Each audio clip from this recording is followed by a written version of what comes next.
que estão nos visitando. E eu quero agradecer já de antemão a sua presença aqui. Você seja bem-vindo, Deus abençoe ricamente a sua vida. Mas eu quero fazer o destaque do irmão João Batista. Fica em pé, irmão, por favor.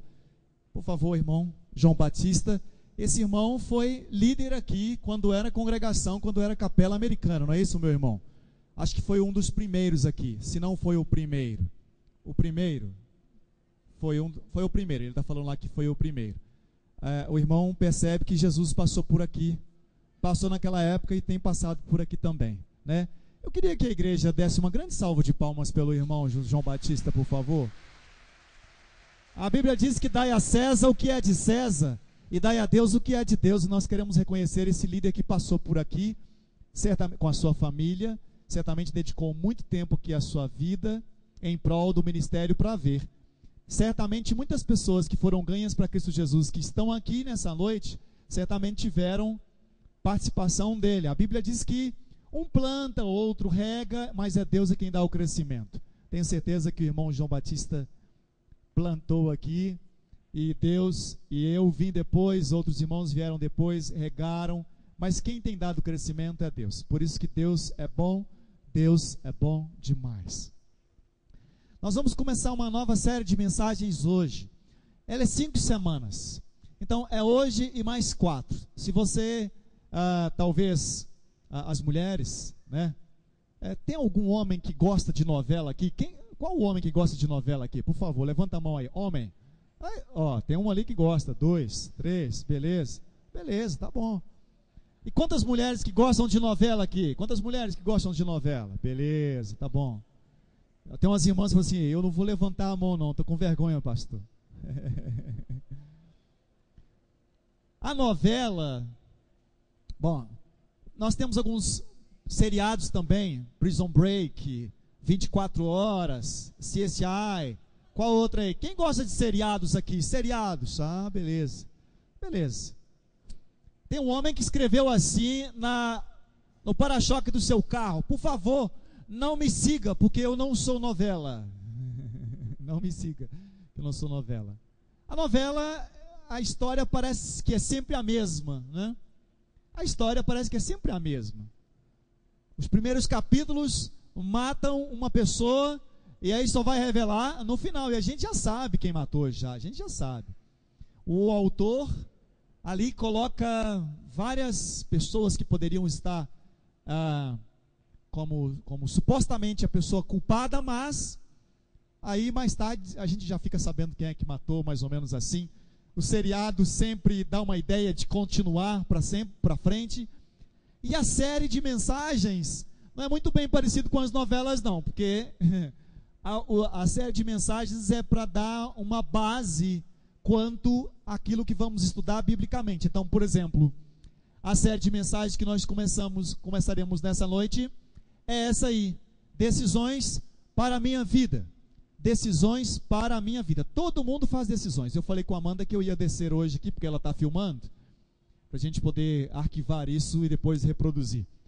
Você tomou alguma decisão hoje, não? Acho que não. Hoje? Alguém tomou alguma decisão hoje aqui? Alguém já tomou uma decisão? Tomou? Tomou? Tudo que você faz é uma decisão. Tudo que você faz é uma decisão. Alguém mais tomou alguma decisão aqui hoje? Tomei a decisão de estudar bastante no EBD. Muito bem. Alguém mais tomou alguma decisão aqui hoje? Irmão João ali, pode aumentar mais um pouquinho do meu microfone, por favor? A minha decisão foi onde eu iria cultuar ao Senhor nesta noite. E a decisão foi vir aqui na Igreja Batista Monte Carmelo. Os irmãos percebem que a voz do irmão João Batista parece aquela voz assim de trovão, né, irmãos? Quando ele fala assim, os irmãos chegam a abalar a igreja, né? É decisão. Quer ver? Pastor Sérgio tomou uma decisão há 45 a 50 anos atrás de namorar com Bia. Ou foi Bia que tomou a decisão de namorar com você? Foi eu. Nós tomamos decisões. Algumas mais importantes do que as outras. Você pode ter certeza que a roupa que você veio aqui nessa noite foi uma decisão sua. Não foi minha não, foi sua. Tá? A sua escolha, a sua decisão. A decisão de você vir aqui essa noite não foi minha, foi sua. Você decidiu isso. Logicamente que Deus proporciona, tá? Deus proporciona nós estarmos realizando algumas das nossas decisões. Mas o tema da mensagem dessa noite é esse aí que vocês estão vendo. Decido conhecer a Deus. Decido conhecer a Deus. O texto base é Filipenses capítulo 3, versículo 8. Eu vou esperar para que você possa abrir, porque hoje nós tivemos problema na máquina principal aqui da projeção dos cânticos e também da mensagem, dos versículos bíblicos que os nossos visitantes e amigos convidados poderiam estar acompanhando mais de perto. Então, por favor, abra sua Bíblia, Filipenses capítulo 3, versículo 8. Filipenses capítulo 3, versículo 8. Mesmo que a minha versão não esteja idêntica à sua, mas por favor, abra para que você possa acompanhar a leitura da palavra do Senhor. Alguns de vocês, se não todos ou quase todos, devem ter aí o esboço da mensagem. O esboço da mensagem, ele serve para que você possa tomar nota do que está sendo falado aqui nessa noite, algumas coisas a mais, e durante a semana você possa meditar na sua casa, tá? Porque se você ficar só apenas aqui nos 40 minutos, 45 minutos da mensagem que vai ser pregada, você não vai absorver muita coisa. Filipenses 3:8, estão comigo? Amém? Amém. O meu texto diz assim: mais do que isso, considero tudo como perda, comparado com a suprema grandeza do conhecimento de Cristo Jesus, meu Senhor, por quem perdi todas as coisas. Eu as considero como esterco para poder ganhar Cristo. Quem está falando isso é o apóstolo Paulo. Eu vou ler mais uma vez.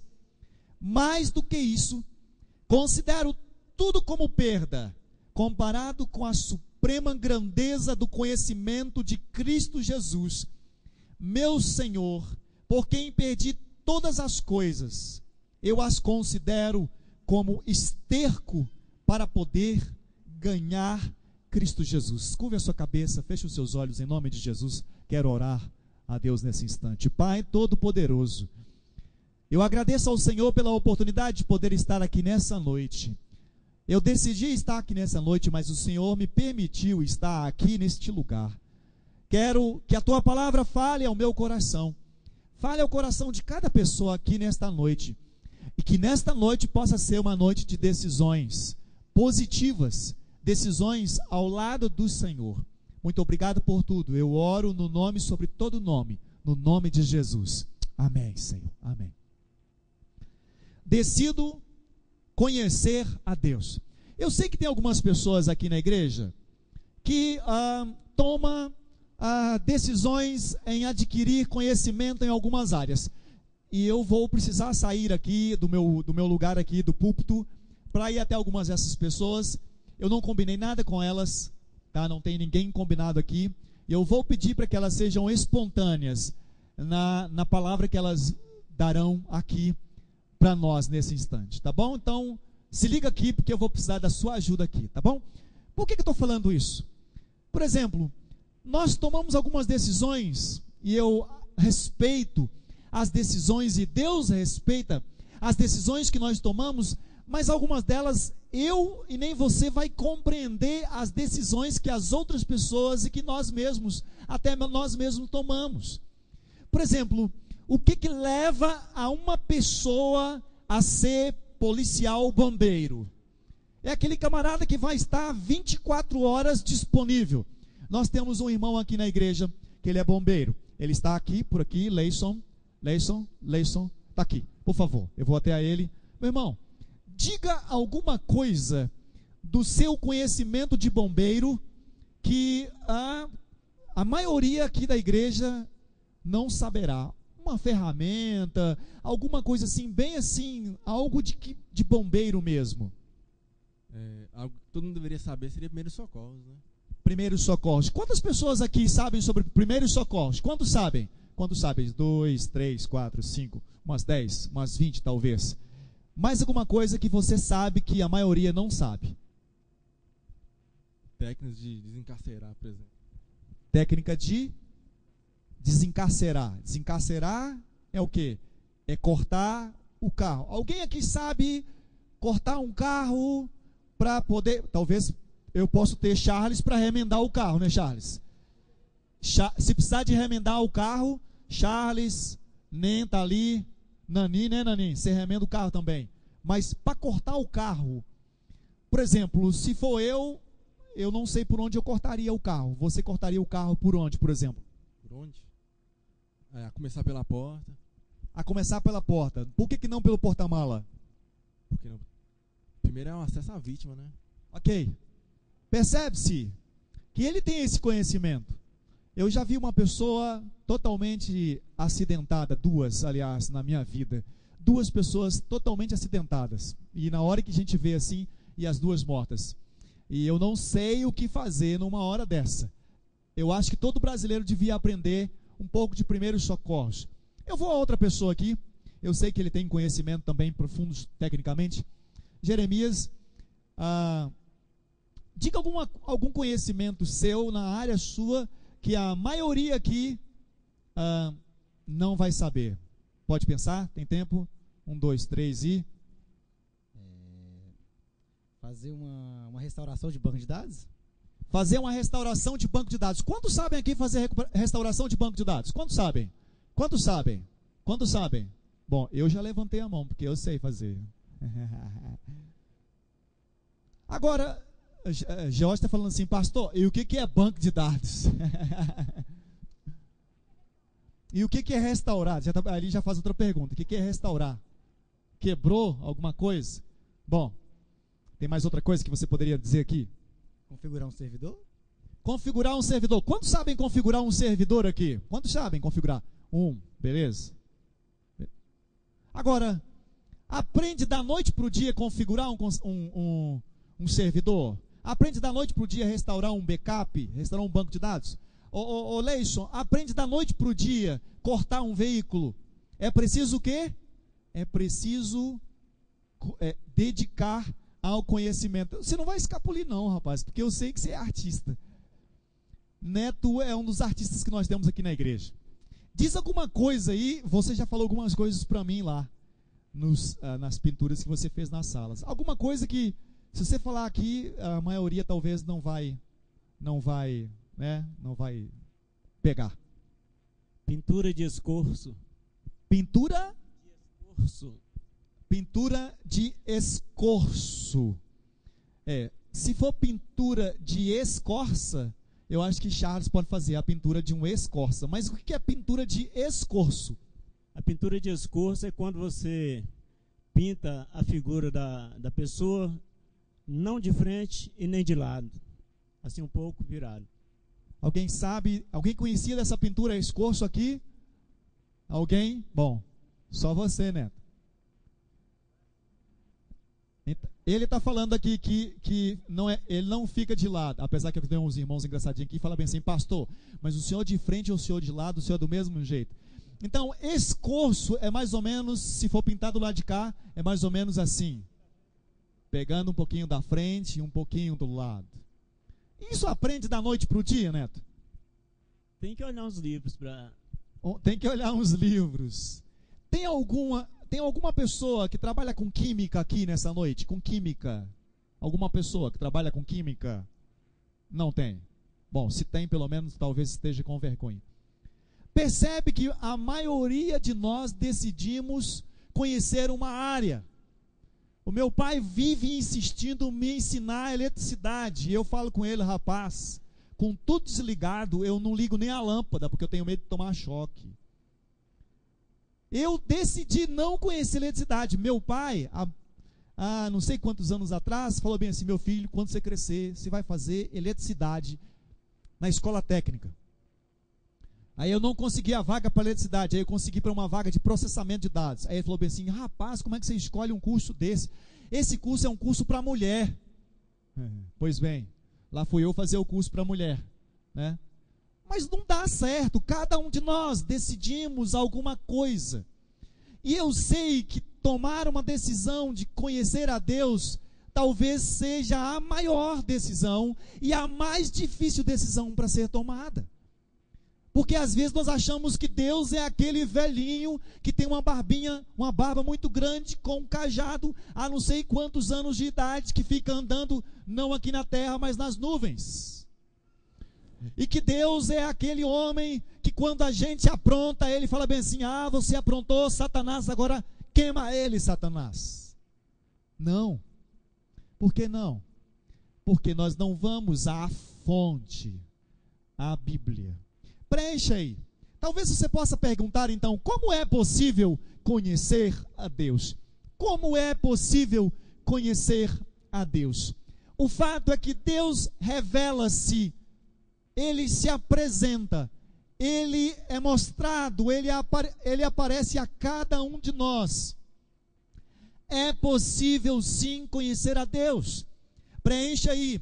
Existe um Deus criador e sustentador de todas as coisas. Existe um Deus criador, um Deus sustentador de todas as coisas. Ainda ontem, no final da noite, eu estava assistindo um programa num canal fechado, apresentando sobre os planetas. E impressionante. Ali aquele noticiário, aquele programa estava apresentando como cada planeta desenvolve sobre a face da Terra. E eu fico encafifado e até mesmo abestalhado quando eu vejo alguém que diz que o mundo foi criado através de uma grande explosão. Os teoristas dizem que chama-se ele pela explosão chamada Big Bang. Tudo bem que seja criado o mundo através de uma grande explosão, mas a pergunta que eu faço é: quem apertou o botão para que houvesse a grande explosão, para que originasse todas as coisas? Tem algumas pessoas e alguns filósofos que dizem que o mundo foi criado do nada, era nada. Agora, como que nada pode criar nada? Olha, nada não pode criar nada. Existe mais uma outra teoria que diz que o homem veio do macaco. Tudo bem, nós temos um irmão aqui na igreja que ele parece muito com um macaco. Luiz, fica em pé aí, Luiz. Aqueles sonhinhozinhos, talvez, brincadeira, eu brinco com o Luiz. Beleza, Não dá. Sabe por que não dá? Porque Deus fez homem e fez mulher. O homem é bonito e a mulher é linda. E a mulher foi criada apenas de uma costela de Adão. Já pensou se tivesse criado de outras coisas mais de Adão? Como é que seriam as mulheres? Então, existe um Deus criador e sustentador de todas as coisas. Às vezes as pessoas começam a dizer, por exemplo: pastor, mas aonde estava Deus quando aconteceu essa catástrofe no Rio de Janeiro agora? E interessante, talvez vocês não saibam, mas o governador do Rio de Janeiro havia consultado os seus gurus e pediu para que na virada do ano não chovesse no Rio de Janeiro. Bom, eu imagino que os gurus devem ter feito o seguinte: beleza, combinado. Mas no dia 12 de janeiro aconteceu aquela catástrofe. Nós não sabemos, eu não sei nem quantas pessoas mais estão desaparecidas e mortas. E aí nós conseguimos então atribuir, aliás, algumas pessoas querem atribuir isso para Deus. Deus é o que é responsável disso. E você sabia que naquele lugar, Petrópolis, aquelas outras cidades ali ao redor, os lugares que foram atingiram pessoas ricas, e não estou falando de nenhum de vocês que estão aqui presentes, nem eu aqui presente, aqui neste lugar. Estou falando de pessoas que têm casas, mansões muito grandes, muito bonitas, pessoas avantajadas financeiramente, e tem pessoas também lá pobres. E eu descobri uma coisa, que não existe pessoa tão pobre quanto aquela pessoa que diz que eu sou pobre. Ô pastor, eu sou tão pobre. Por quê, pastor? Sabe por quê, meu irmão? Porque tem gente que vai chegar na hora dessa e falar bem assim: gente, eu sou tão pobre, mas eu perdi tudo. Como que você é pobre e ainda perde tudo? Perde televisão. Eu não sei quantos viram aqui uma senhora que foi resgatada por uma corda e atrás dela tinha uma televisão de 42 polegadas LCD. Quantos já tem aqui em casa uma televisão? Desculpa fazer essa pesquisa. Mas quantos aqui na sua casa já tem uma televisão de 42 polegadas LCD? Quantos tem? Já baixei a mão, porque eu não tenho. Jeremias levantou aqui baixinho aqui. Não existe pessoa pobre que não possa contribuir. E ali aconteceu aquela catástrofe e varreu tudo. E nessa hora nós começamos então a olhar para o Criador. Mas muito simples. Algumas pessoas começam a construir casas na beira do rio. E nós, população brasileira, estamos jogando cada vez mais lixo na rua. E o que aparece mais nos entupimentos que não são as garrafas PETs, os lixos que nós jogamos. E quando eu estou falando nós, não estou dizendo eu jogando, porque eu tenho batalhado isso, tenho pedido isso para as pessoas, para não jogarem lixo na rua. Mas existem 3 argumentos históricos que comprovam a existência de Deus. Preencha aí. 3 argumentos históricos que comprovam a existência de Deus. O primeiro argumento é o argumento cosmológico. Preencha aí. Primeiro argumento cosmológico. O que é um argumento cosmológico? O argumento cosmológico é aquele que é inegável. A hipótese de que algo existe. Preencha aí. É inegável que existe algo. Preencha aí. Inegável hipótese de que algo existe. Olha, você não surgiu simplesmente do nada. Você veio de alguém, né? Essa semana agora foi apresentada a mais nova pessoinha aqui na igreja, a Júlia, filha do Wender e Juliane.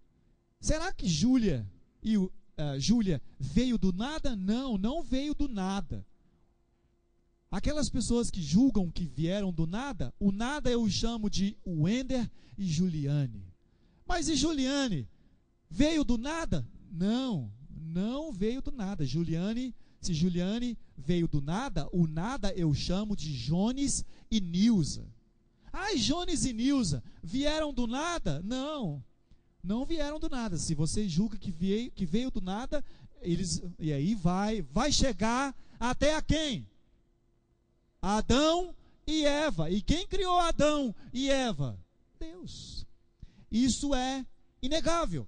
Um filósofo disse: se penso, logo existe. Logo existo. Ei, você pensa?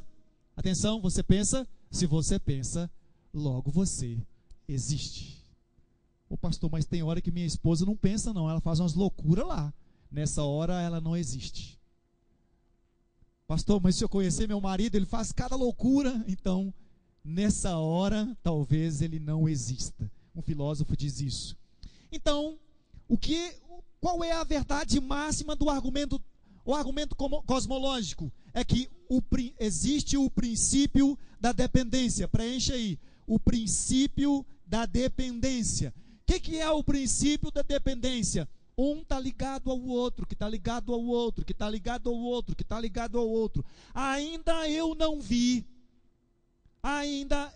vi um caixão que se aperta o botão nele e que o caixão vai saindo da igreja, agora passa pela porta e sai pela porta da igreja e vai andando, e um tanto de gente atrás e indo para o cemitério do Bonfim. Nós precisamos, por mais que o cara é uma tranqueira, nós precisamos carregar o caixão dele e olhar para ele e dizer: foi gente boa demais. E eu tenho que levar aquele caixão dele. Pode ser sua sogra que você não suporta, vai ter que carregar o caixão da sua sogra. Pode ser o seu sogro que você não combina com ele, mas vai ter que ajudar a carregar o caixão do seu sogro. Nós somos dependentes uns dos outros. Quando nós nascemos, quando vamos nascer, a mãe faz um esforço muito grande para poder colocar você para fora. O último bebê nosso, Vitória, há quase 11 anos atrás, quando a Eliane ganhou todos os bebês com parto cesariano. No momento que Vitória foi nascer, isso está filmado. Eu não assisti todo, só um pedaço, porque eu não posso ver sangue. Então, Vitória cisma de vir aqui para cima. E aí eu vejo literalmente a enfermeira, talvez, não sei, subindo em cima de Elian para que Vitória pudesse sair. Nós somos dependentes, não tem como correr. Segundo argumento, preencha aí. Segundo argumento é o argumento teleológico. Ó, pastor, que palavra, hein? Teleológico. O que é o argumento teleológico? O que é o argumento teleológico? O que é teleológico? A teleologia é o estudo filosófico dos fins, isto é, o propósito, o objetivo, a finalidade.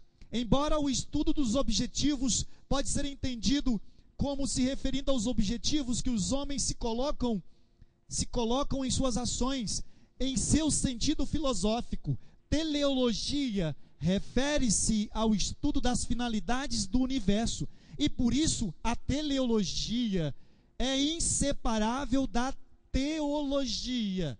Teologia é o estudo de Deus. Theos, logia, né? Filosofia, amigo do saber. Teologia, estudo de Deus. Teleologia vai o argumento teleológico vai dar uma explicação natural para a pessoa. Por exemplo, William Paley, um filósofo, ele diz assim: simplesmente não é possível haver projeto sem projetista. Não pode haver invenção sem inventor. Não pode haver ordem sem escolha. Ou seja, não existe nada por acaso. Olha, você precisa acreditar nisso. Não é uma questão que eu fale, que você vai acreditar agora, mas é algo teleológico. Você não está aqui nessa noite por acaso. Talvez você fale assim: ah, pastor, eu não tinha nada lá em casa para fazer. Os programas de televisões hoje não estavam legal, não. Não, você não está aqui por acaso. Não está. Creia nisso. Isso é algo teleológico, porque é algo que você naturalmente desenvolve por uma circunstância. Quer ver um exemplo? O código moral comum. Preencha aí. O código moral comum. O que é o código moral comum? Vou descer aqui. O que é o código moral comum? Eu sei que os meus alunos já passaram por essa pergunta, eu não vou perguntar para eles. Eu vou perguntar para Edson. Edson, matar é pecado, sim ou não? Sim. Quem falou para você que matar é pecado? Porque ué. Porque ué. Por quê? Eu não sei. Mas quem te falou que matar é pecado? Quem te falou que roubar é pecado? Eu acho que é, ué. Mas você acha por quê? Ué. Tá bom. Deixa eu perguntar para você. Perguntar a uma moça aqui. Eu não sei se está namorando não, mas se quiser namorar, me pergunta primeiro, vê se pode. Por que matar é pecado? Porque está escrito nos 10 mandamentos. Porque está escrito nos 10 mandamentos. Porque e se não tivesse escrito nos 10 mandamentos? Agora, por exemplo, uma pessoa que nunca leu os 10 mandamentos, ela sabe que matar é pecado, sim ou não? Sabe não? A pessoa que nunca, estou perguntando para vocês aqui agora, os meus alunos da direita. Quem nunca leu os 10 mandamentos? Aliás, deixa eu perguntar aqui, alguém aqui nunca leu os 10 mandamentos? Não tenha vergonha não. Tem alguém que nunca leu os 10 mandamentos? Ah, todos já leram. Eu vou pedir para vocês citarem, agora não vou pedir não. Se uma pessoa que nunca leu os 10 mandamentos, ela sabe que matar é pecado, sim ou não? Por quê? Eu vou ali no Clarete. Obrigado, filha, obrigado. Eu vou ali no Clarete. Clarete falou que os pais falam. Os pais falaram para você, seus pais falaram para você. Sua mãe está aqui. A senhora ensinou para ela que matar é pecado? Ela ensinou. Agora, e quem ensinou para ela? E quem ensinou o pai dela? E quem ensinou os pais dos pais? Isso chama código moral. Sabe o que é código moral? Ei, quando você foi criado, foi colocado no seu coração esse código moral. Não precisa de Bíblia, não. Não precisa de 10 mandamentos para dizer que matar é pecado, não. Não precisa. Porque dentro do nosso coração existe um código moral. Porque quando os ladrões vão roubar, bom, alguns deles, tá? Alguns deles roubam escondido. Por quê? Porque sabe que é errado. Já pensou? Alguém fala assim, ei, ó, vou roubar esse gasofilácio aqui, viu? Estou roubando. Claro que não vai fazer isso, porque ele sabe que está errado. Por que o homem sabe se tiver uma outra mulher fora do casamento é errado? Por quê? Porque foi ensinado para o pai dele, e do pai dele, o avô dele, e o bisavô dele, o triavô dele, o tataravô dele, o pentavô, e o decavô, e eu não sei mais aonde que tem avô, até chegar nele. Chama código comum, código moral comum. Terceiro argumento, antes de ir para o terceiro argumento, o índio. Vocês já viram que tem índio que não conhece a Deus? Já viram essa história? Agora, nasce aquele sol bonito, e aí o índio, o que o índio faz? Esse é o meu Deus. Mas por que o índio faz isso? Muito simples. Porque ele sabe que tem alguém superior a ele. Isso chama código moral. O terceiro argumento é o argumento experiencial. Que argumento que é esse? É o argumento da experiência. Você experimenta, você então toca, tá? Por exemplo, quantos aqui gostam de ver natureza? Quantos aqui gostam de ver natureza? Quando vocês chegam e veem uma paisagem muito bonita assim, o que vocês pensam? Alguém quer responder para mim? Alguém quer responder? Vou descer aqui. Quando você vê uma pessoa, vê uma natureza bonita, imagina uma natureza. Imagina que a gente está vendo aqui agora aquele marão bonito, né?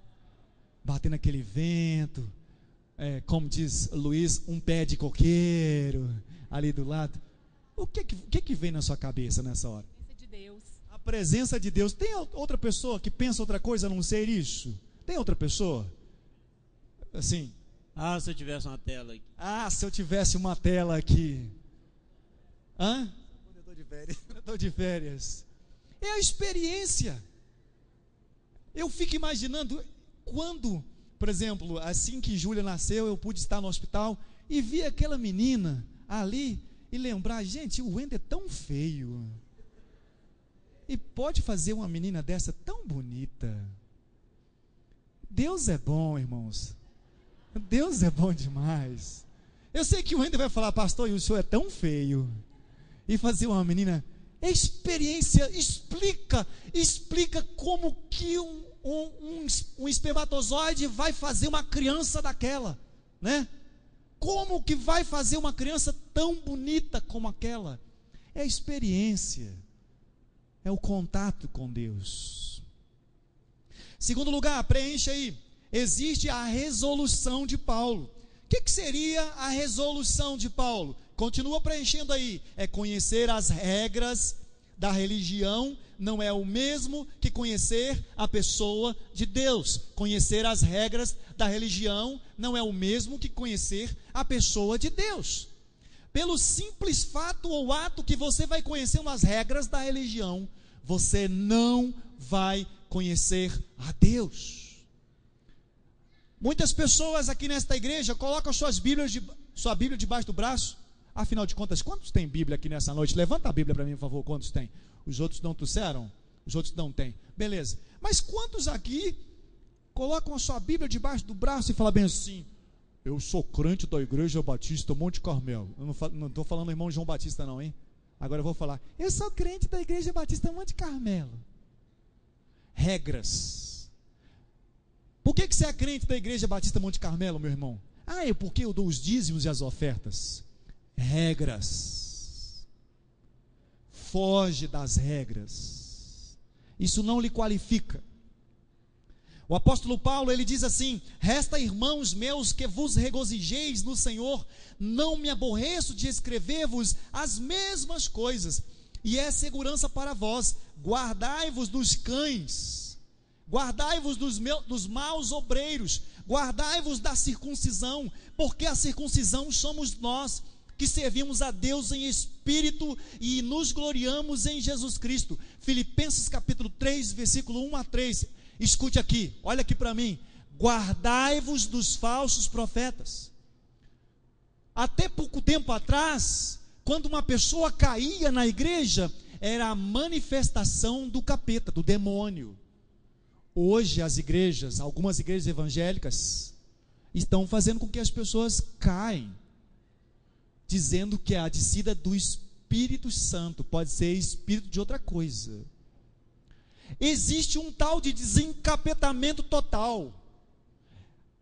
No ano passado, eu até pensei que o Atlético precisava passar por lá, pelo desencapetamento total. Desencapetamento total é você entrar numa igreja evangélica e tomar um banho de sal grosso. Ué, peraí pessoal, sal grosso usa onde? Quem visitou o terreiro de Umbanda e de Quimbanda sabe da onde que eu estou falando, sabe muito bem disso. Pastor, e na Bíblia tem isso? Não, meu irmão, não tem isso. Quantas pessoas, tá no boletim dessa semana, tá no meu editorial que eu escrevi, é muito fácil encher a igreja. Quer medir o ibope do pastor da igreja? Vem no domingo à noite. Vem no domingo à noite, você mede o ibope do pastor da igreja. Tá vendo como é que tá cheia? O pessoal fala assim, nossa, esse pastor aqui, ó, é gente boa.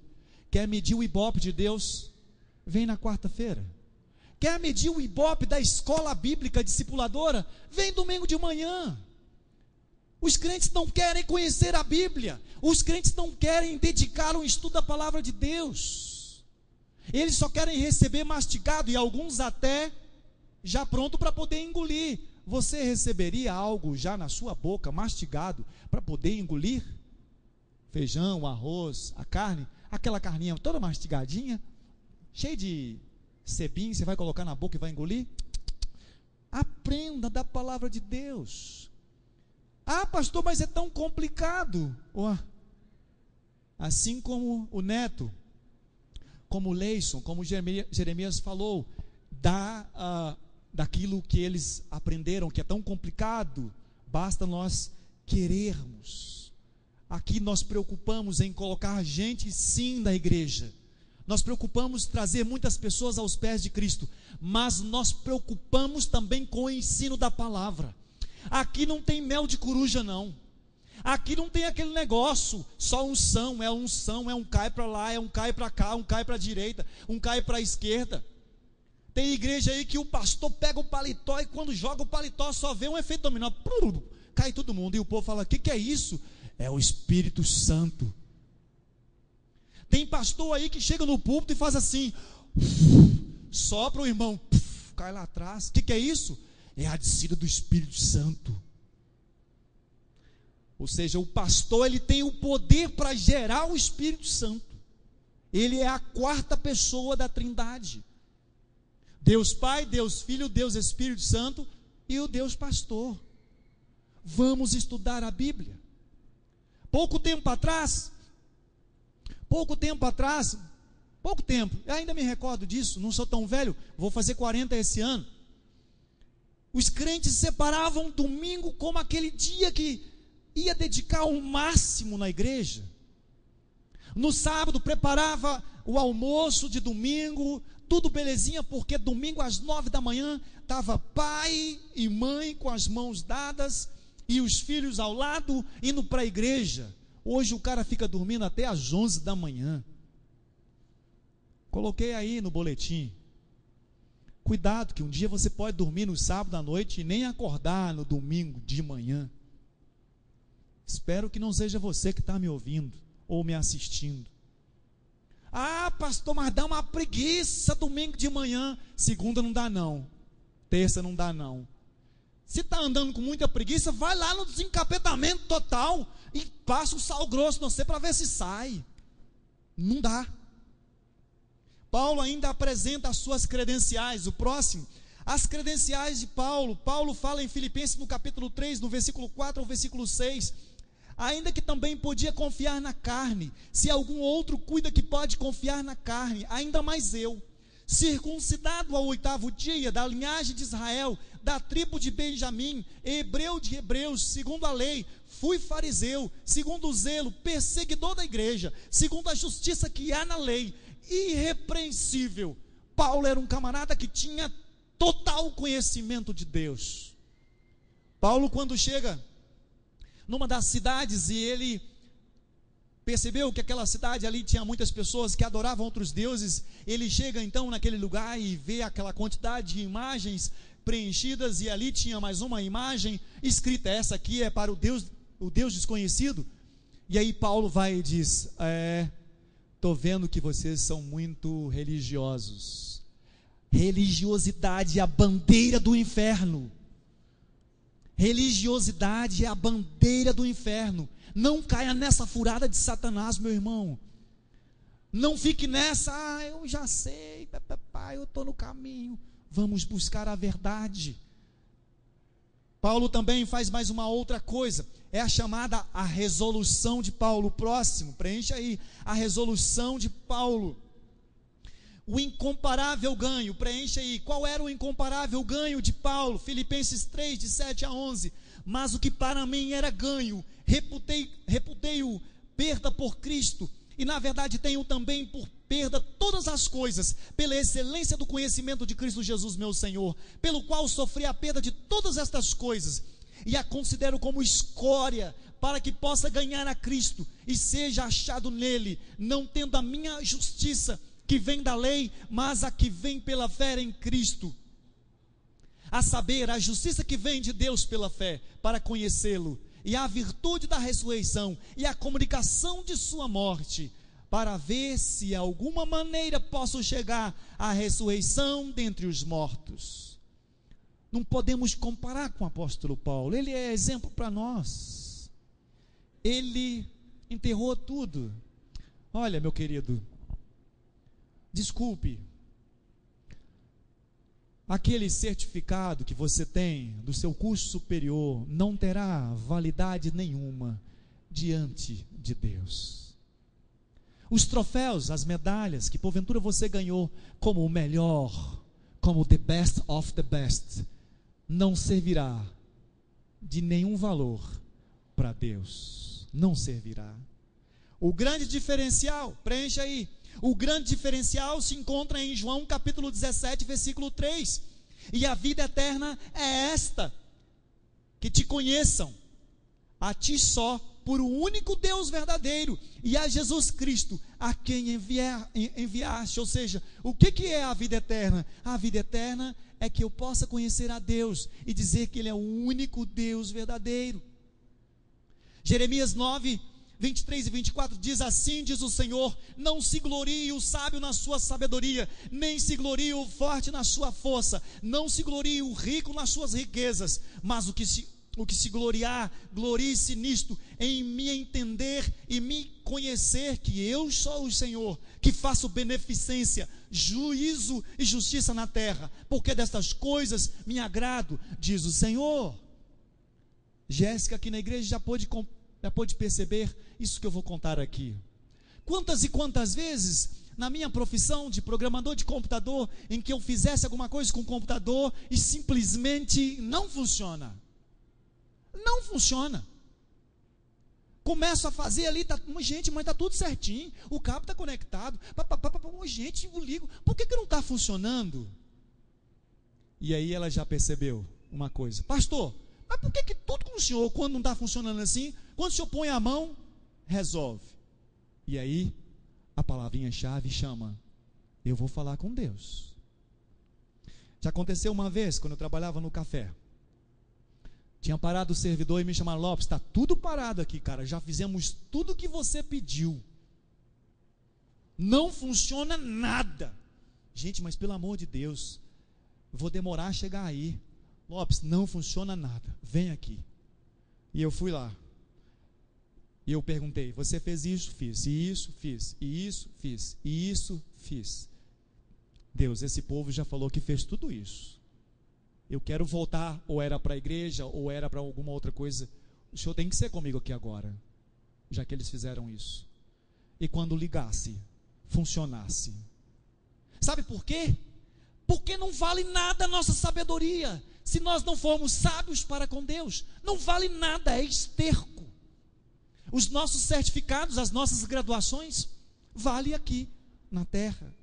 Mateus 1:25 diz: e não a conheceu até que deu à luz o seu filho, o primogênito, e pôs-lhe por nome Jesus. Esse é o nome. Nós temos que conhecer de Jesus. Vindo agora das férias, na estrada cheia de veículos, muitas carretas. Do meu lado direito, Mateus dormindo. Atrás do motorista, eu, Silas, dormindo. No meio, Vitória, o quê? Dormindo. Do meu lado direito, atrás, Elian, fazendo o quê? Dormindo. E eu no volante, querendo fechar o olho para dar uma dormidinha. Eu olhei para trás e falei assim: caramba, ninguém está comigo. E aí eu fui fazer uma ultrapassagem no carro. Botei a ultrapassagem e de repente apareceu um louco cortando na onde que não podia cortar. E Deus nos deu um livramento. Aí eu falei com ele: Elian, Deus nos dá um livramento. Vocês aí dormindo, eu, o pai de família aqui, velando por vocês, dirigindo vocês. E Deus nos dá um livramento. Assim é nós, quando somos filhos de Deus. Estamos dormindo, mas Deus está nos dando livramento. Não vemos. Elian falou assim: meu bem, mas eu não vi não. É lógico que não viu. Como é que vai ver? Mas eu vi. Quantos livramentos que Deus tem nos dado. Então, qual é o destaque? O destaque é que o princípio do conhecimento vai fazer eu depositar toda a minha confiança em Deus. Elian, Mateus e Silas e Vitória depositaram toda a sua confiança na minha pessoa que estava dirigindo aquele veículo. Por quê? Porque eles me conhecem. Quando nós conhecemos a Deus, nós podemos confiar muito mais nele. Os meios do conhecimento, preencha aí. Quais são? Já falei, a natureza. Salmos 24:1 diz: do Senhor é a terra e a sua plenitude, o mundo e aqueles que neles habitam. Através da palavra de Deus. João capítulo 8:32 e 17:17 diz: e conhecerei a verdade, e a verdade vos libertará. A palavra de Deus. Precisamos conhecer a palavra de Deus, meus queridos. Precisamos tomar uma decisão de buscar conhecer a palavra de Deus. Não podemos ir por aqueles que estão pregando. Precisamos conferir àqueles que estão pregando com aquilo que está na palavra de Deus. Outro meio de conhecimento é através de Cristo Jesus. Cristo Jesus fala aos nossos corações. Então, quais são as resoluções práticas? O próximo, as resoluções práticas, então, qual é? Contemplar a Deus, é devoção a Ele. Meditar em Deus é dizer: fala comigo, Senhor. Andar com Deus é ouvir a palavra de Deus e praticar a palavra de Deus. E por fim, terceiro e último lugar, a interminável jornada do conhecimento. Não tem como correr. O homem não para com o seu conhecimento. Próximo slide. A interminável jornada do conhecimento. Sabe o que significa? Os imperfeitos. Olha para mim aqui. Olha para mim. Está vendo? Eu sou imperfeito. Estou olhando para você. Você também é imperfeito. Os imperfeitos buscam a perfeição. Nós queremos acertar.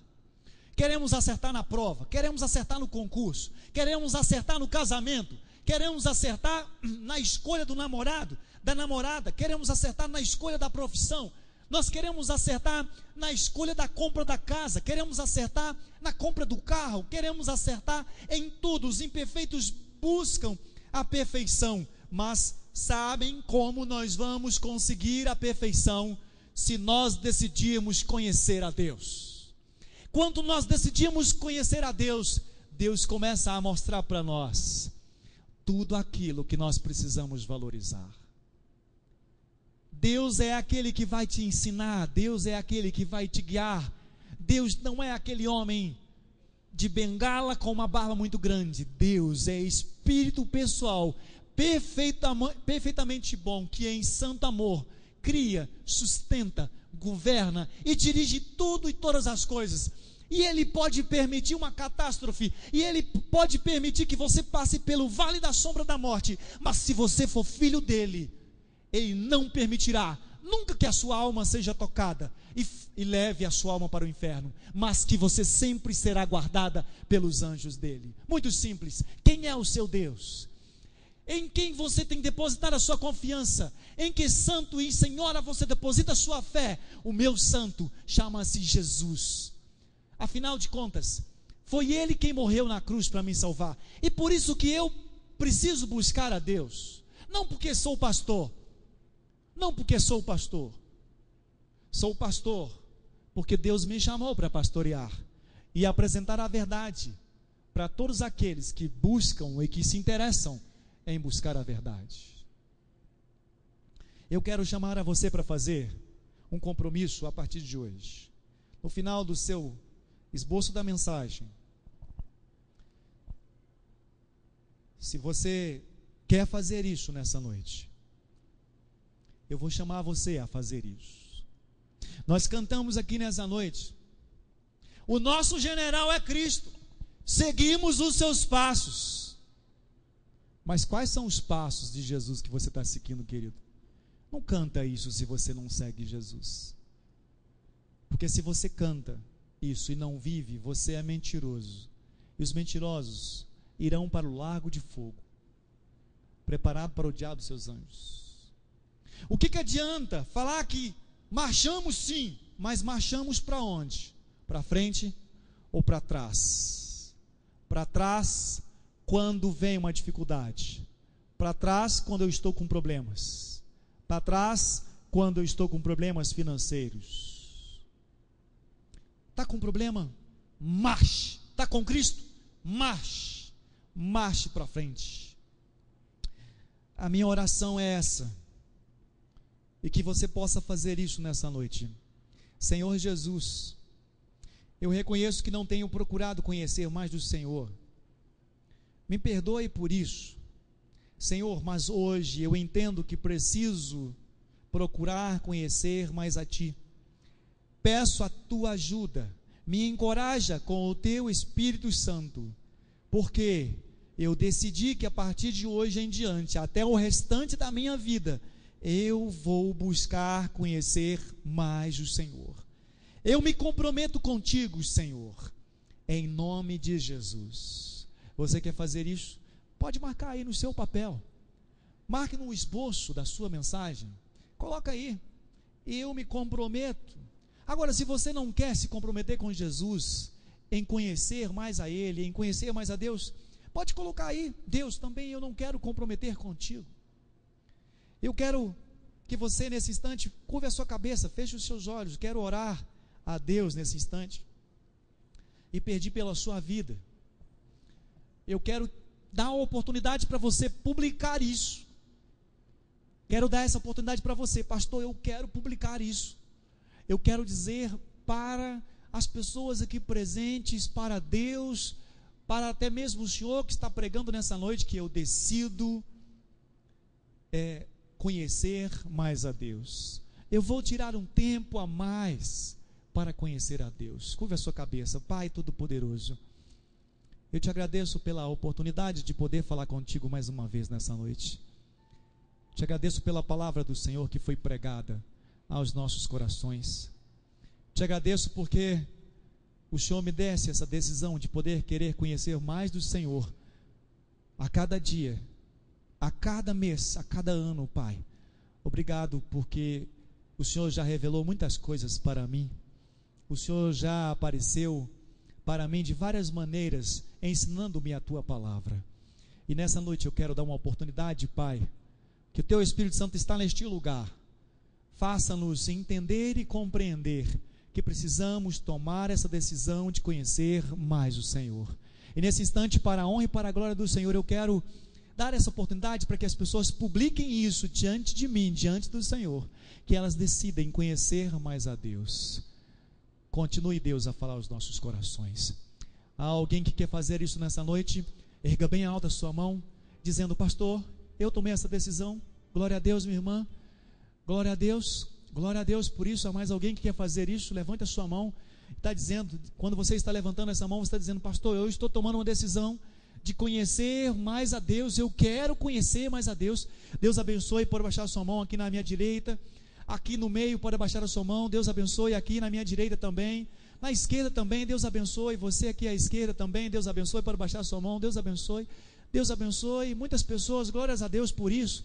Pode abaixar a sua mão. Deus abençoe. Olha aqui. Eu quero orar pela sua vida. Eu quero pedir a você que se coloque em pé agora, em nome de Jesus. Coloque em pé, todos. Coloque-se em pé, em nome de Jesus. Eu quero pedir às pessoas que se levantaram a sua mão, que decidiram conhecer mais a Deus. Eu queria que você viesse aqui à frente. Em nome de Jesus, sai agora. Não vai acontecer nada com você, pode ficar tranquilo. Apenas eu vou orar a Deus pedindo por essa decisão sua. E vou pedir para que você faça mais uma outra coisa além dessa decisão sua agora. Saia do seu lugar, em nome de Jesus. Você vai estar publicando isso. Eu sei que você poderia ficar sentado aí na sua cadeira, mas você está dizendo assim: pastor, eu estou tomando essa decisão. Eu vou buscar conhecer mais o Senhor. Deus vai te encorajar, o Espírito Santo dele vai trazer encorajamento para a sua vida. Deus está neste lugar através do Espírito Santo dele, e ele está vendo a sua vida, está vendo você. Curve a sua cabeça, feche os seus olhos. Quero orar pela sua vida agora, nesse instante. Pai Todo-Poderoso, olhe para cada uma dessas pessoas, Pai, que se junta comigo nesse instante, e elas estão dizendo a Ti, Pai: Deus, eu decido conhecer mais do Senhor. Deus, fale comigo através da Tua palavra. Deus, fale comigo através da natureza. Deus, fale comigo através de Jesus, através dos irmãos, através da igreja, através do pastor, através das pessoas, através das circunstâncias. Deus, fala comigo. Fala, Deus, com cada uma dessas pessoas. Elas querem tomar decisões que glorificam o nome do Senhor. Elas querem tomar decisões que estejam alegres, satisfeitas, felizes diante do Senhor. Então, Pai, eu te peço em nome de Jesus, encoraja cada uma dessas pessoas. Eu não sei o nome de cada uma delas, mas o Senhor sabe, Deus. Eu quero pedir ao Senhor que esteja abençoando ricamente e poderosamente a vida delas. Eu oro e agradeço, no nome de Jesus. Amém, Senhor. Todas as pessoas que tomaram essa decisão, olha aqui para frente agora, por favor. Olha aqui, tem um cartão de conexão lá na porta da igreja, tá? Logo no hall da igreja tem um cartão de conexão. É um papelzinho branco desse. Lá tem o seu nome, seu endereço, e coloca lá no verso qual é a decisão que você fez hoje. Nós estamos fazendo isso a partir de hoje. Todas as pessoas que tomarem uma decisão no domingo à noite, não somente durante a semana, mas queremos orar por cada uma delas. Então eu pediria que você, ao final da celebração, pegasse esse cartão de conexão. Se não der para preencher hoje, leve para sua casa, traga na quarta-feira. Nós vamos fazer uma lista das pessoas que tomaram decisão nessa noite, por causa desta mensagem que ouviu, e vamos pedir a Deus que sejam encorajadas cada uma de vocês. Eu e o pastor Sérgio, é o outro pastor nessa igreja, estamos aqui todas as terças-feiras, e queremos orar por todas as pessoas que tomaram essas decisões. Além disso, também vão para a terça-feira de intercessão. Queremos orar por vocês. Entenderam? Deus abençoe vocês. Pode se assentar. Deus abençoe vocês. Pode se assentar. Podem ficar tranquilo que esses dados que vocês passarem aqui, não compartilhamos com nenhum político e não compartilhamos com nenhuma empresa. Tá bom? O pessoal da música pode subir. Essa semana que começa é semana de oração. Segunda, terça, quarta, quinta.